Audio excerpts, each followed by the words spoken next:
Good afternoon, podcast listeners. Thank you for joining me. I'm Kat Johnson today from Expedia Cruises OVC, and I'm excited to welcome Sarah Yates from Azamara. Thanks for being with us today. Hi. I'm so happy you could join us on the Travel Insider as we look at Azamara and really what sets you apart. I don't know. I love Azamara. I don't know if everybody out there knows about Azamara. So can you tell us a little bit about you? Yeah, and it's funny that you say that because we get that a lot. We're always getting Azamara who, as a what, and we've been here for 15 years. We just haven't ever done the massive commercials or the marketing campaigns. So we're kind of like a small, big secret.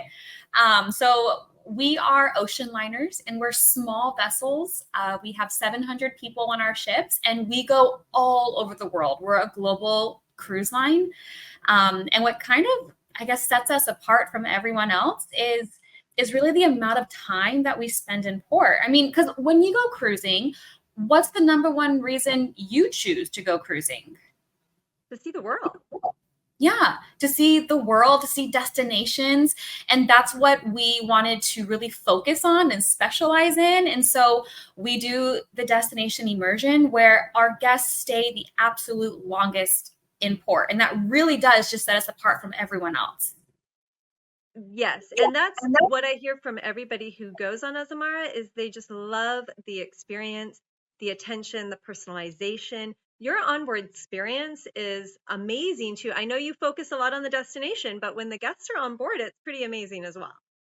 Yeah, so we are entry level luxury. So for guests who are so used to sailing Princess or even Celebrity, we're a really nice transition. Even though we're on a smaller scale, we're not going to be your super uber duper luxury and like scare you. We're that nice, easy segue from those sort of cruises to our smaller entry level cruises. We're really known to get a lot of past river cruisers as well, because our ships can actually navigate down rivers and dock at city centers, which is quite nice. So our onboard experience basically, besides getting you to like these niche ports, because our ships are small enough to get you there compared to the other cruise lines, we do offer a lot of different onboard packages as well that come with your standard bookings. So we host exclusive cultural events on every cruise. Now, when you've cruised before, like has any other brand offered cultural events when you sailed on them? Not typically on your mainstream larger cruises. That's not something that you'll find, but it's nice that Azamara, who focuses on destinations, really provides their guests with more information about the places they visit. Yeah, exactly.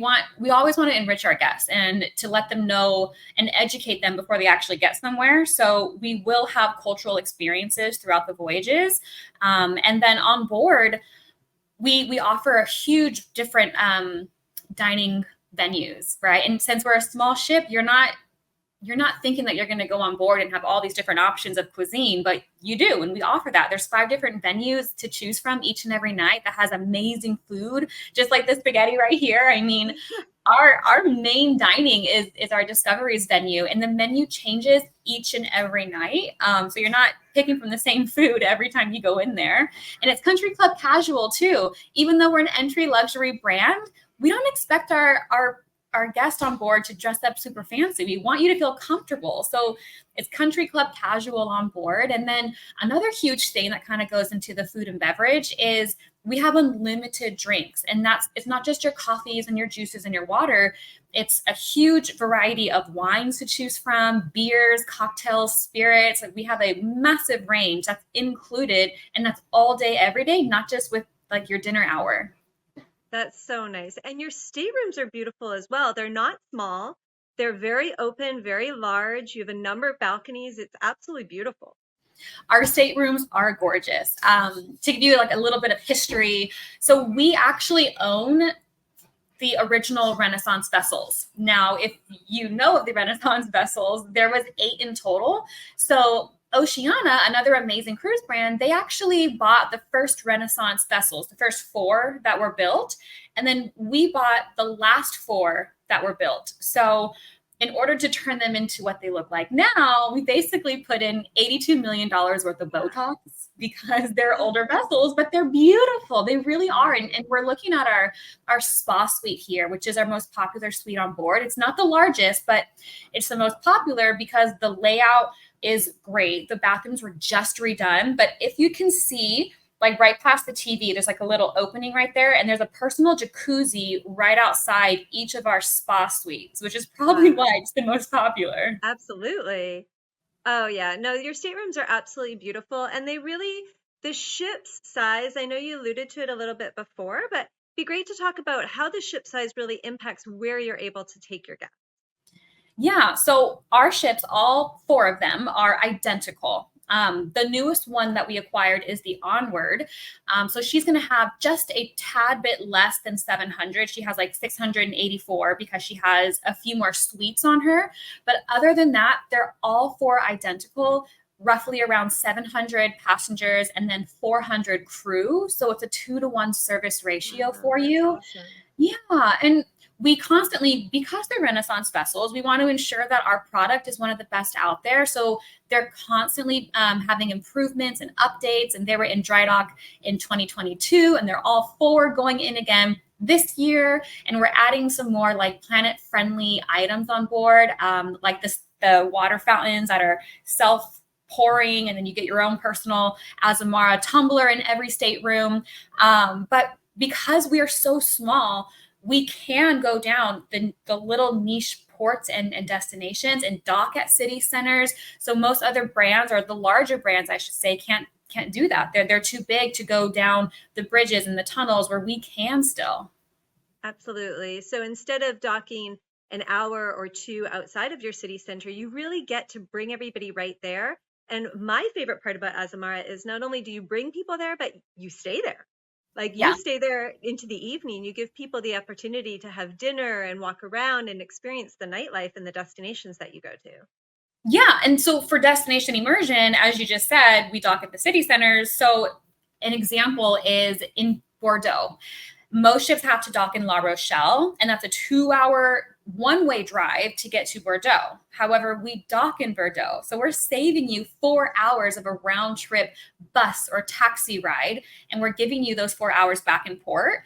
Now, Azamara actually is the pioneers, and we still take ownership today of having the most overnights in port so that you can go and experience the locals' dinner out in port or have your midnight drink as you're watching the other ships sail away. And then we have the most extended destination days where you're spending 10 hours or more in port.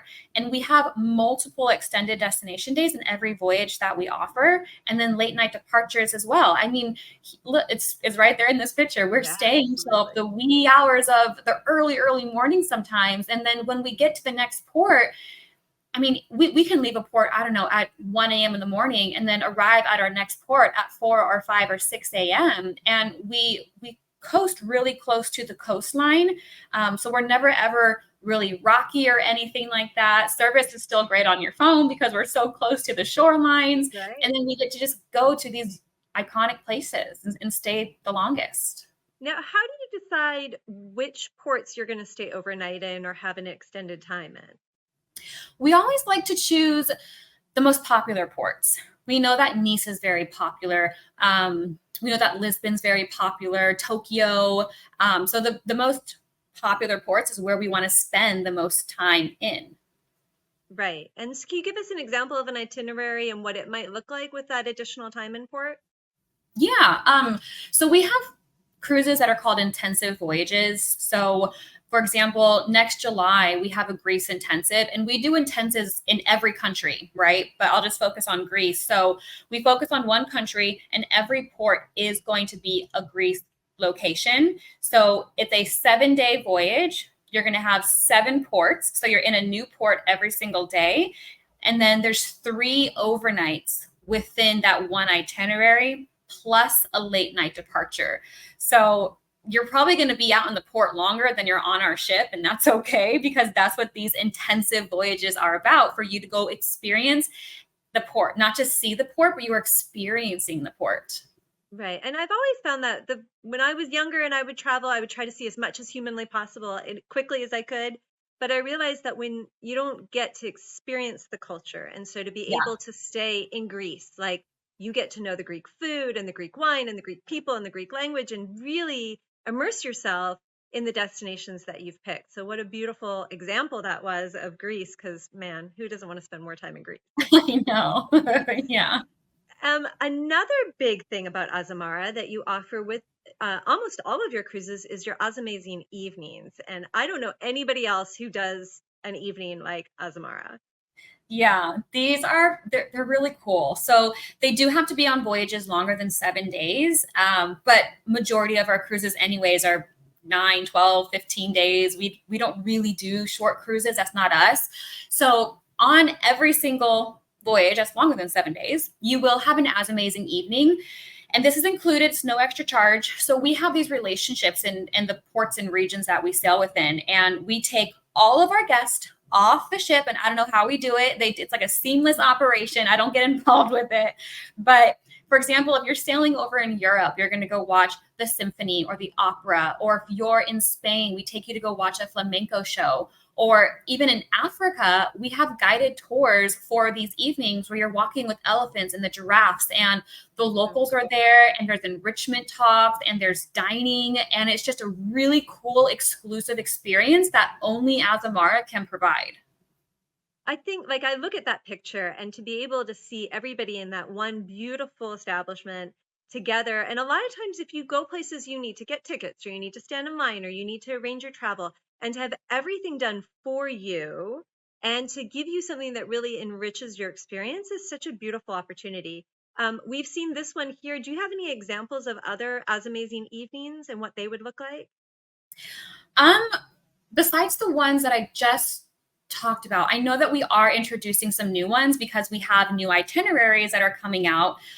So there is one where you are in Livorno, and we go and we watch the La Traviata show, and then in Brazil, the Amazon area, we've partnered with Manos, and it's a show there as well. So we are offering new experiences with the newer destinations that we're now sailing within.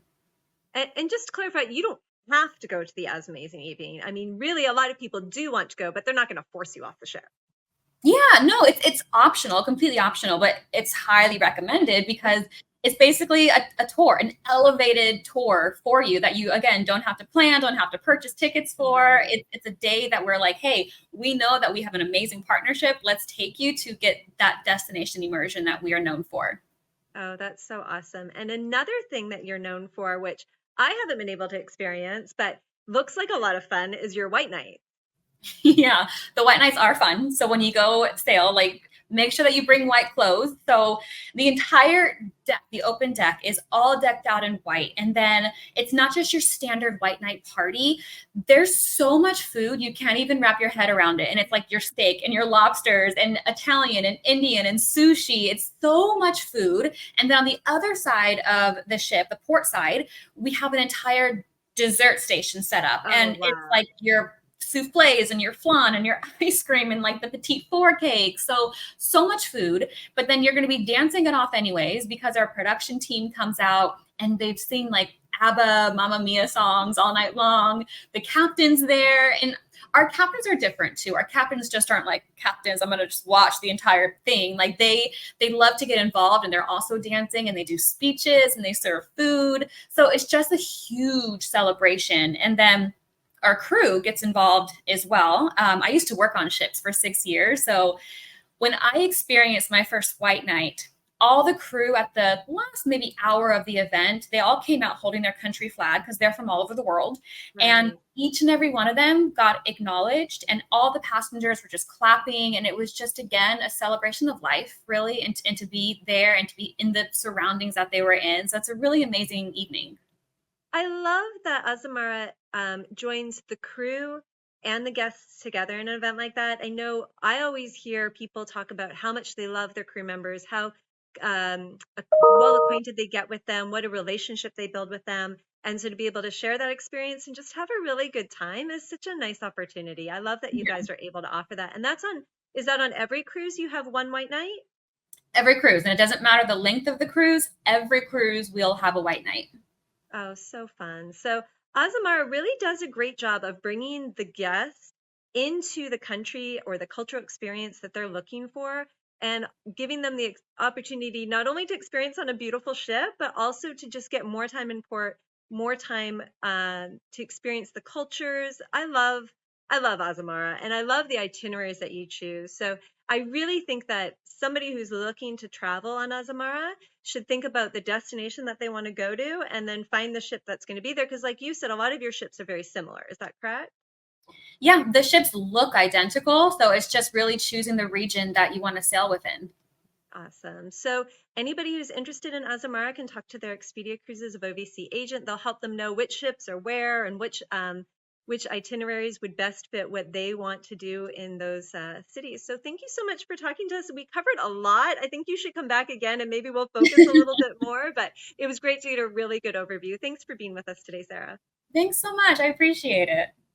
Bye. Bye.